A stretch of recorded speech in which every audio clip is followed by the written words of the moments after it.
Halo, perkenalkan, nama saya Meta Putri Adisti dengan NIM 642305778. Halo, perkenalkan nama saya Pasha Ibrahim dengan NIM 6423068. Perkenalkan nama saya Taufik Hidayat dengan NIM 64230632. Perkenalkan nama lengkap saya Usmawan Nama Kadir dengan NIM 64230589. Assalamualaikum warahmatullahi wabarakatuh. Jadi kami dari kelompok 5 akan mempresentasikan hasil kerja kami mengenai tentang pasar modal. Pertama adalah pengertian pasar modal.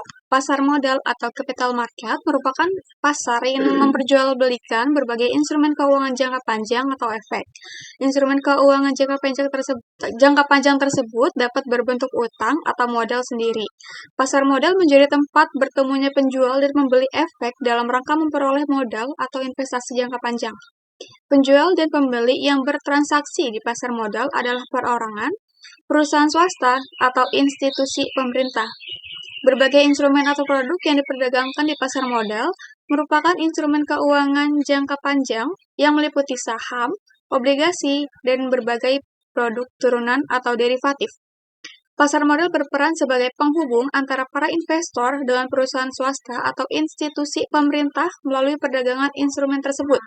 Dalam pasar modal, terdapat dua pelaku utama yang melakukan transaksi jual-beli, yaitu emiten dan investor. Selanjutnya, pengertian instrumen pasar modal. Apa sih itu instrumen pasar modal? Instrumen pasar modal itu merupakan istilah lain dari produk atau barang yang diperdagangkan di pasar modal. Sebutan lain yang lazim digunakan untuk instrumen pasar modal itu adalah sekuritas, efek, portofolio, atau surat berharga. Beberapa orang lebih cocok menyebutnya dengan surat berharga karena instrumen yang diperdagangkan di pasar modal berbentuk surat, bukan harta perusahaan dalam bentuk fisik. Instrumen yang diperjualbelikan dapat berupa hak kepemilikan atau ekuitas, atau hutang, tetapi semuanya dalam bentuk surat.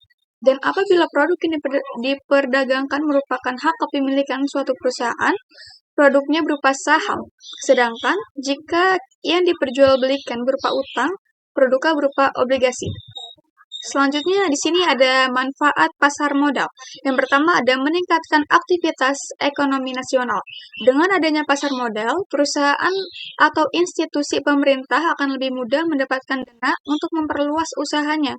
Hal ini akan menyebabkan bertambahnya peluang kerja bagi masyarakat yang selanjutnya akan mendorong perekonomian nasional menjadi lebih maju. Di sisi lain, dengan meningkatnya keuntungan perusahaan, peroleh pajak bagi pemerintah juga akan semakin meningkat. Yang kedua, ada wahana pengalokasian dana secara efisien. Pasar modal menjadi tempat paling efisien untuk pengalokasian dana. Seorang investor yang memiliki kelebihan dana tidak perlu berkeliling atau bertanya untuk mencari perusahaan yang membutuhkan dana. Di dalam pasar modal, investor dapat memilih untuk berinvestasi pada perusahaan yang baru atau yang telah diperdagangkan. Sedangkan, perusahaan dapat menentukan jenis instrumen keuangan jangka panjang yang akan ditawarkan, misalnya saham atau obligasi. Pada pasar modal, seorang investor dapat berinvestasi di beberapa perusahaan melalui pembelian efek. Investasi yang dimaksudkan biasanya dalam jangka panjang atau risiko tertentu.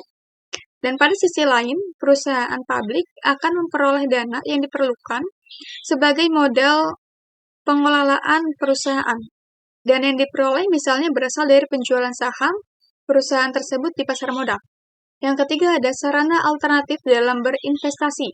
Sebelum pasar modal terbentuk, jika ingin memanfaatkan kelebihan dana yang kita miliki, yang akan kita lakukan itu adalah membeli emas, tanah, atau mendirikan usaha sendiri. Namun, ada masalah yang mungkin timbul jika kita membeli emas atau tanah. Dalam hal ini, kita hanya akan mempertahankan uang yang kita miliki tanpa memperoleh keuntungan. Selain itu, jika kita membutuhkan dana yang mendesak dan ingin menjual tanah yang kita miliki, tidaklah mudah karena belum tentu ada orang yang segera berminat terhadap tanah tersebut. Sedangkan jika kita ingin mendirikan usaha sendiri, usahanya adalah usahakan adalah mungkin ditemui adalah kurangnya pengetahuan dan pengalaman dalam bisnis tersebut. Dan dengan adanya pasar modal, kita memiliki alternatif lain dalam berinvestasi yang memberikan keuntungan meski tetap ada jumlah risiko yang mungkin kita temui. Oke, jadi di sini ada pentingnya perencanaan dari investasi. Nah, pertama kita harus mengetahui dulu apa itu perencanaan investasi. Jadi, perencanaan investasi itu adalah perencanaan atau proses yang sistematis dalam menentukan tujuan keuangan untuk memilih instrumen investasi yang sesuai dan juga mengatur strategi investasi untuk mencapai tujuan. Nah, mengapa perencanaan itu penting? Ya, untuk bisa mengelola risiko. Jadi melalui perencanaan investasi ini, itu dapat membantu mengidentifikasi dan juga mengelola risiko yang terkait dengan investasi. Lalu yang kedua untuk mengoptimalkan pengembalian. Jadi yang dimaksud ini adalah dengan perencanaan yang baik, investasi itu dapat mengoptimalkan pengembalian dari investasi mereka. Lalu yang ketiga itu adalah untuk mencapai tujuan keuangan. Jadi perencanaan investasi membantu mencapai tujuan keuangan jangka panjang seperti pensiunan, pendidikan anak, atau juga pembelian rumah. Lalu langkah-langkah perencanaan investasi yang pertama itu adalah menentukan tujuan investasi. Jadi kita tentukan dulu tujuan kita melakukan investasi untuk jangka panjang atau jangka pendek. Misalkan jangka panjang untuk memiliki tabungan yang banyak, atau jangka pendeknya untuk membeli rumah atau mobil dalam jangka waktu yang dekat. Lalu yang kedua untuk menganalisis profit risiko. Nah, seperti yang sudah saya jelaskan sebelumnya, kita di sini membantu untuk menganalisis risiko yang ada. Lalu yang ketiga, memilih instrumen investasi yang tepat.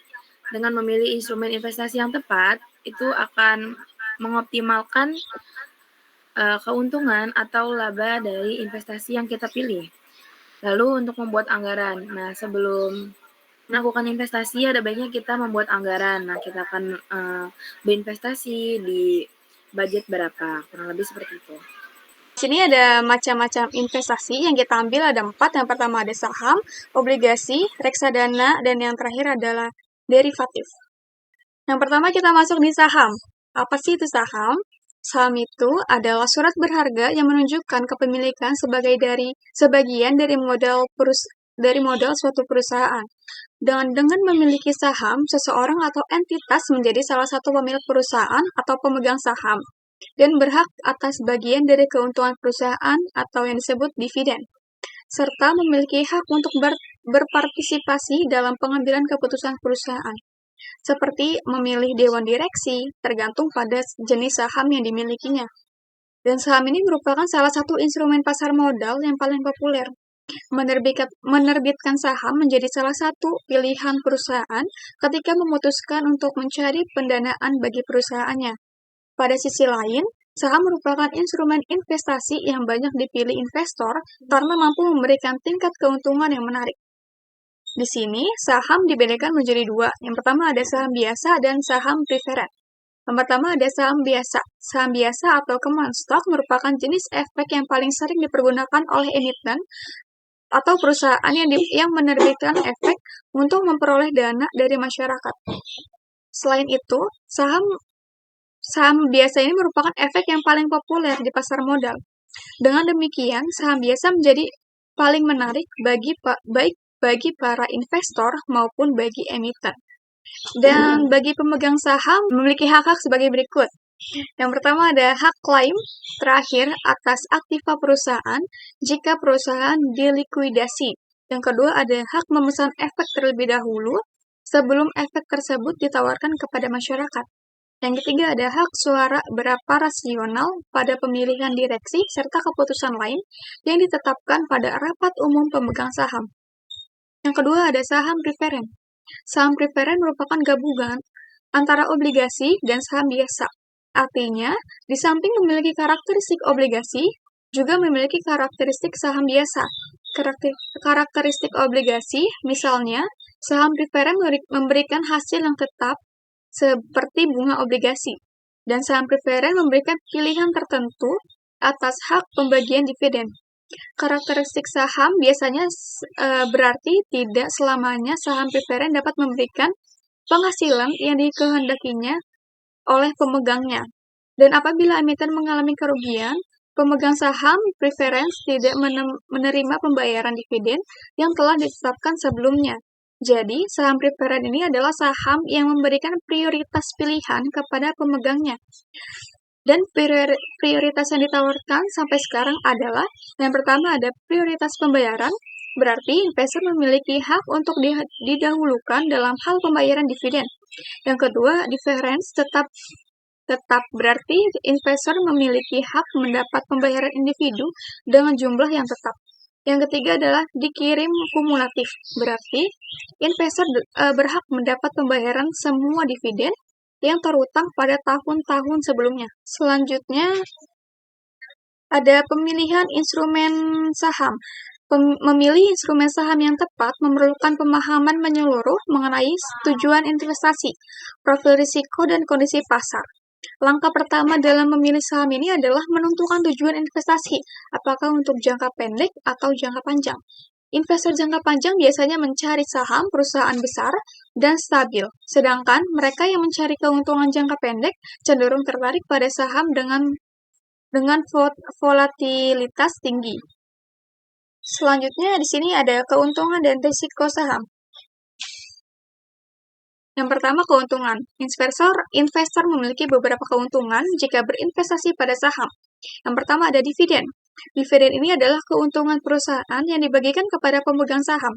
Jumlah dividen yang akan dibagikan diusulkan oleh Dewan Direksi dan disetujui di dalam rapat umum pemegang saham.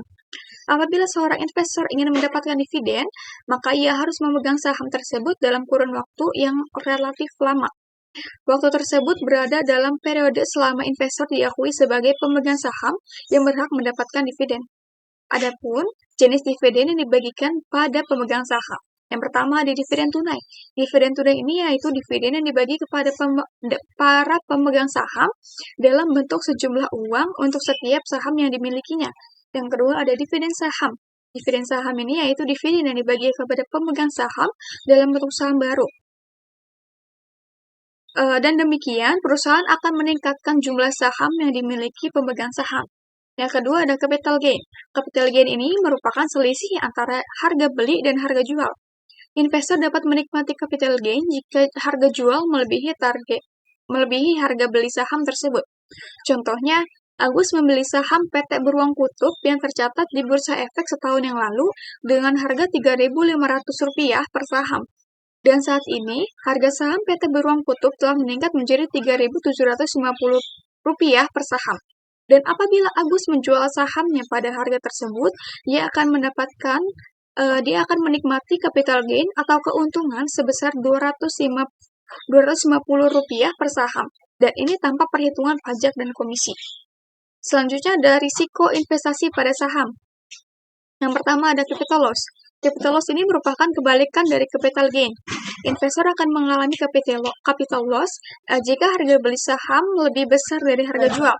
Contohnya, Andi membeli saham PT Mata Elang setahun lalu pada harga Rp3.100 per saham. Dan saat ini, harga saham turun menjadi Rp3.100 per saham. Dan apabila Andi menjual sahamnya, maka ia akan rugi Rp400 per saham. Dan ini tanpa perhitungan pajak dan komisi. Yang kedua ada risiko likuiditas. Apabila emiten bangkrut atau dilikuiditas, para pemegang saham memiliki hak klaim terakhir terhadap aktiva perusahaan. Klaim dapat dilakukan setelah seluruh kewajiban emiten dibayar atau dilunasi dari hasil penjualan kekayaan perusahaan. Dan apabila masih terdapat sisa atas hasil penjualan kain perusahaan, kisah tersebut dibagi secara proporsional kepada seluruh pemegang saham. Namun, jika tidak terdapat sisa kekayaan perusahaan, pemegang saham tidak akan memperoleh hasil dari likuidasi tersebut. Dan kondisi ini merupakan risiko terberat dari pemegang saham. Oleh karena itu, seorang pemegang saham dituntut secara terus-menerus untuk mengikuti perkembangan perusahaan yang dimodalinya. Selanjutnya, materi akan dilanjutkan oleh Aca. Jadi di sini ada obligasi. Nah, jadi obligasi itu merupakan instrumen investasi yang penting dalam dunia keuangan. Jadi mereka itu menawarkan pendapatan tetap dan juga menjadi cara yang baik untuk mendiversifikasi portofolio. Namun, penting bagi investor untuk memahami risiko yang terkait dengan obligasi, serta juga melakukan analisis yang tepat sebelum berinvestasi. Dengan strategi yang tepat, obligasi dapat menjadi bagian yang berharga. Lalu, obligasi juga sudah lama dikenal di pasar modal Indonesia. Hanya saja kalau populer dengan saham. Hal ini disebabkan emiten obligasi sebagian besar berasal dari BUMN atau Badan Usaha Milik Negara dan Bank Tabungan Negara. Namun, saat ini perusahaan-perusahaan swasta sudah banyak yang menggunakan obligasi untuk menghimpun modal.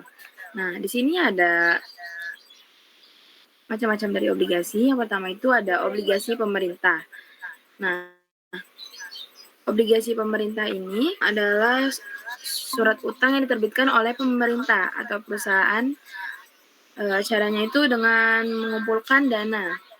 Nah, di karakteristik dari obligasi pemerintah itu resikonya itu rendah. Jadi obligasi pemerintah dianggap sebagai investasi yang relatif aman karena didukung oleh kekuatan keuangan pemerintah.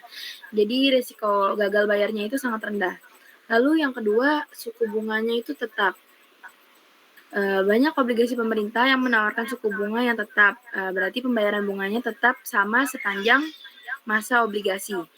Lalu yang kedua itu yang ketiga itu ada dampak kebijakan moneter.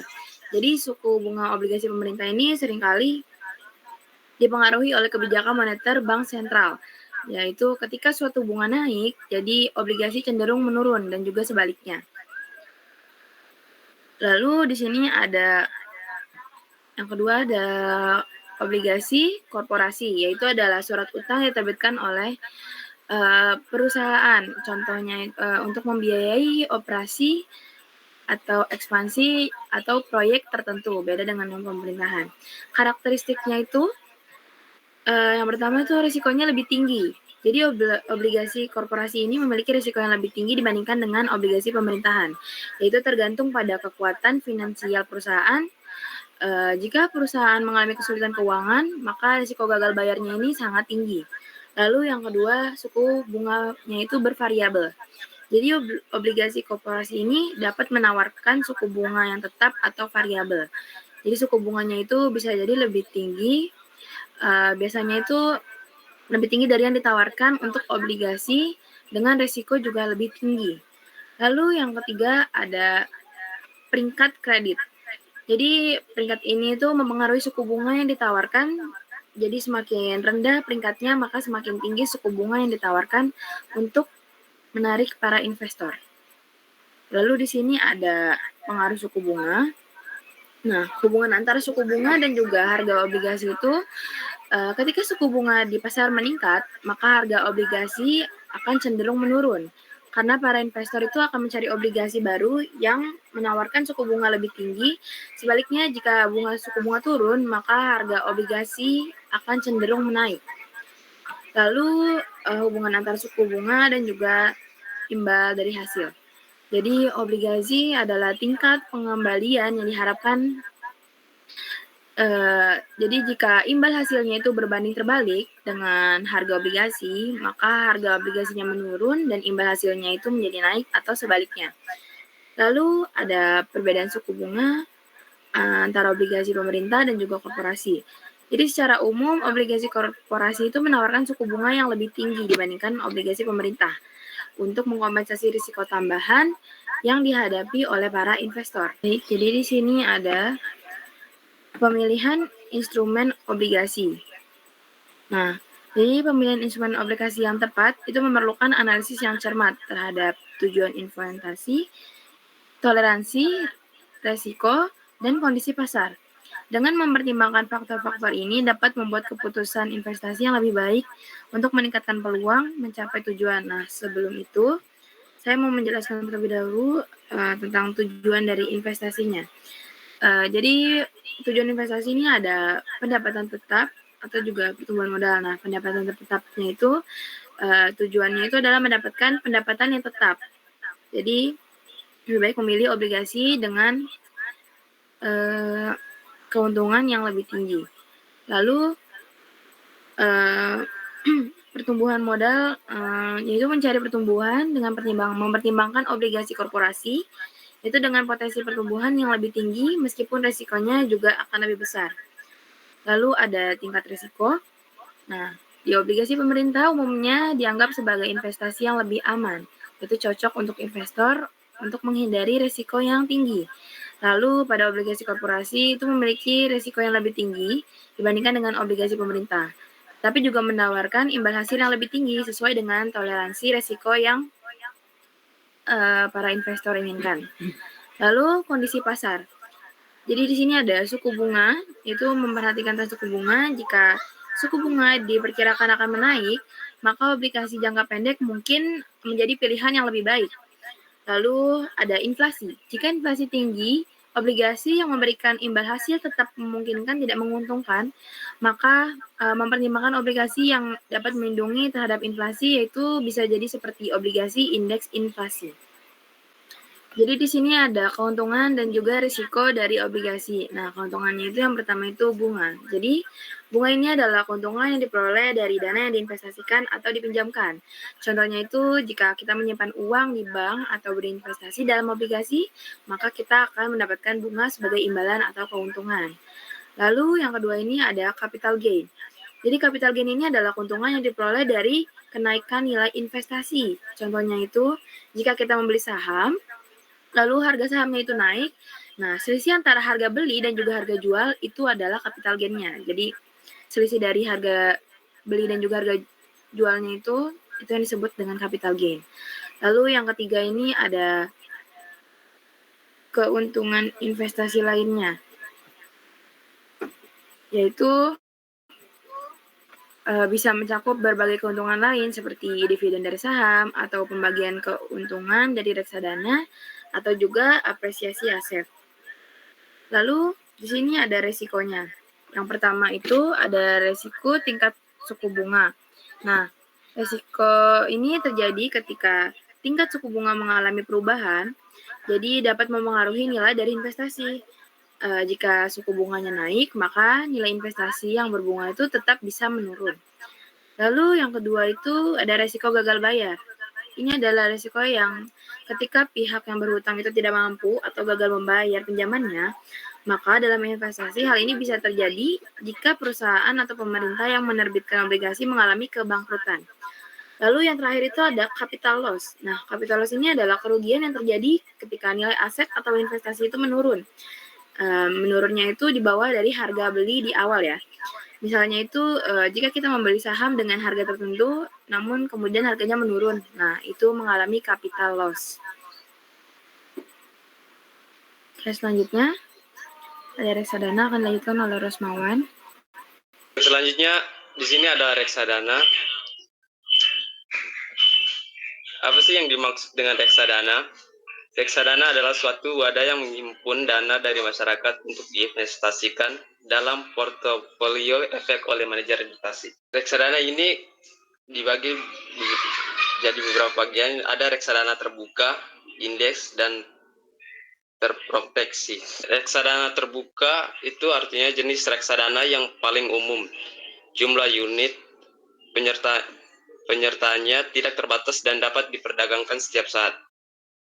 Sedangkan reksadana indeks, reksadana yang dirancang untuk meniru kinerja suatu indeks pasar tertentu, misalnya indeks harga saham atau gabungan. Ketiga adalah reksadana terproteksi. Jenis reksadana yang menawarkan perlindungan nilai investasi pokok, namun potensi ini keuntungannya biasanya lebih rendah dibandingkan jenis reksadana lainnya. Nah, selanjutnya pemilihan instrumen reksadana. Pemilihan instrumen reksadana yang tepat memerlukan pemahaman tentang tujuan investasi, profil risiko, serta pengetahuan tentang berbagai jenis reksadana. Contoh tujuan investasi misalnya untuk kebutuhan jangka pendek atau jangka panjang. Jika tujuan investasi lebih bersifat jangka panjang, seperti dana pensiun, reksadana, saham, mungkin lebih sesuai karena potensi memberikan pertumbuhan nilai yang lebih tinggi. Sebaliknya, jika tujuan investasi untuk jangka pendek, reksadana pasar uang yang lebih stabil dan liquid mungkin menjadi pilihan yang lebih baik. Nah, selanjutnya di sini ada keuntungan investasi reksadana. Yang keuntungan yang pertama adalah diversifikasi otomatis. Nah, keuntungan verifikasi otomatis ini berarti menyebarkan investasi ke berbagai jenis aset, misalnya saham, obligasi, properti, dan lain-lain. Untuk mengurangi risiko kerugian jika salah satu aset mengalami penurunan nilai, dalam investasi yang dikelola secara profesional, diverifikasi ini biasanya dilakukan secara otomatis oleh manajer investasi. Contohnya seperti jika kita berinvestasi di reksadana, manajer investasi akan secara otomatis mengalokasikan dana kita ke berbagai jenis saham, obligasi, atau aset lainnya. Dengan begitu, jika harga saham turun, kemungkinan kerugian kita tidak terlalu besar karena sebagian dana kita terinvestasi di aset lain yang mungkin sedang naik. Keuntungan yang kedua, dikelola profesional. Investasi yang dikelola secara profesional berarti dikelola oleh manajer investasi yang memiliki pengetahuan dan pengalaman di bidang investasi. Mereka akan menganalisis pasar, memilih instrumen investasi yang tepat, dan melakukan rebalancing portofolio secara berkala. Selanjutnya ada risiko. Risiko yang pertama adalah risiko likuiditas. Risiko likuiditas adalah risiko yang terkait dengan kesulitan dalam menjual aset investasi dengan cepat dan mendapatkan harga yang wajar. Beberapa jenis investasi seperti properti atau beberapa jenis saham mungkin sulit dijual dalam waktu singkat. Yang kedua, risiko pasar. Risiko pasar ini adalah risiko yang terkait dengan fluktuasi harga pasar, harga saham, obligasi, atau aset lainnya. Dapat naik turun karena berbagai faktor seperti kondisi ekonomi, kebijakan pemerintah, atau sentimen pasar. Contohnya seperti jika terjadi krisis ekonomi, harga saham secara umum cenderung turun. Hal ini berarti nilai investasi kita juga akan ikut turun. Selanjutnya akan dibacakan oleh Taufik Hidayat. Selanjutnya derivatif. Derivatif adalah instrumen keuangan yang nilainya berasal dari atau bergantung pada nilai aset dasar, underlying aset, seperti saham, obligasi, indeksi saham, komoditas mata uang, atau suku bunga. Derivatif digunakan untuk berbagai tujuan termasuk pengelolaan risiko, hedging, spekualis, dan arbitrase. Efek derivatif merupakan efek turunan langsung atau selanjutnya dari efek utama, baik yang bersifat penyerta maupun utang, saham, dan obligasi. Derivatif merupakan kontrak atau perjanjian yang nilai atau peluang keuntungan terkait dengan kinerja produk acuannya underlying. Selain itu, nilai di masa mendatang dari objek yang diperdagangkan tersebut juga sangat dipengaruhi oleh instrumen induknya yang ada di pasar modal. Derivatif yang pertama, futures. Futures adalah kontrak yang mewajibkan pembelian untuk membeli dan penjual untuk menjual aset dasar pada harga yang telah disepakati pada tanggal tertentu di masa depan. Future umumnya diperdagangkan di bursa terpusat seperti Chicago Mercantile Exchange. Contoh kontrak future minyak mentah yang mengikat pembeli untuk membeli sejumlah minyak pada harga yang telah ditentukan di masa depan. Yang berikutnya, options. Options merupakan hak tetapi tidak kewajiban kepada pembeli untuk membeli call option atau menjual option, aset dasar pada harga yang telah disepakati di masa depan atau pada tanggal tertentu. Contoh, seorang investor membeli call option untuk saham perusahaan teknologi dengan harapan harga saham akan naik. Yang ketiga, swaps. Swaps adalah perjanjian antara dua pihak untuk menukar arus cash atau pembayaran berdasarkan aset dasar atau variabel tertentu. Salah satu jenis swap yang paling populer adalah bunga pada utang yang berbeda, misalnya suku bunga tetap vs suku bunga mengembang. Contoh, perusahaan A yang memiliki utang dengan suku bunga tetap menukar pembayaran bunga dengan perusahaan B yang memiliki utang dengan suku bunga mengembang guna memperoleh suku bunga yang lebih menguntungkan. Pemilihan instrumen derivatif. Pemilihan instrumen derivatif memerlukan pemahaman yang mendalam mengenai tujuan investasi, profil risiko, dan karakteristik pasar. Karena instrumen ini cukup kompleks dan sering digunakan untuk tujuan lindung nilai atau spekulasi. Pertama-tama, penting untuk menetapkan tujuan penggunaan derivatif. Jika tujuannya untuk melindungi nilai aset atau portofolio dari risiko fluktuasi harga seperti risiko suku bunga, risiko mata uang, atau risiko harga komoditas, maka derivatif dapat digunakan sebagai alat hedging untuk mengurangi potensi kerugian. Di sini ada keuntungan. Yang pertama, lindungi nilai hedging. Derivatif membantu perusahaan dan investor melindungi diri dari fluktuasi harga di pasar. Misalnya, perusahaan dapat menggunakan kontrak berjangka untuk mengunci harga bahan baku di masa depan, sehingga mengurangi risiko terhadap perubahan harga.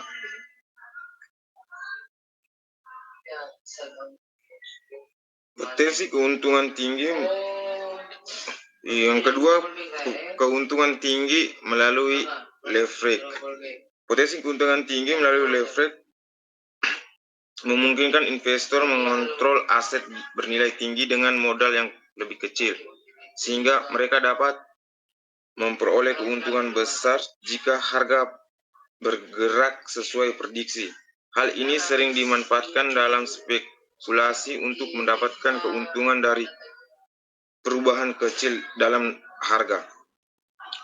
Yang ketiga, diversifikasi portofolio.